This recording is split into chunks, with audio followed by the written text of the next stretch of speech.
situations where you can talk about the best way that things could flow using both technologies together?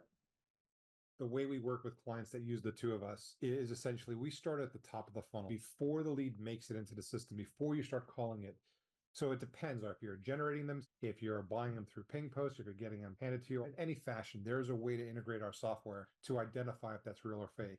So we play at the very top of the funnel for most people, especially since we're charging fractions of a penny per record to scan. Basically, you're scanning the record to make sure that, yes, this lead was filled out by a real person. Then we're done, pass it off to Convoso to now process the rest of the data. Is it on a DNC list? Who's going to call it? Is it the right time to call it? And then it's fired off to a rep who's going to physically make that call. Because again, the time that lead is generated to the time it gets called is important. And you don't want to delay anything there. And none of the technologies between the two of us slow anything down. So it's super fast so that you can still get the right information, process the data correctly, and then call it confidently, knowing that, hey, I'm calling somebody who literally just filled out a form.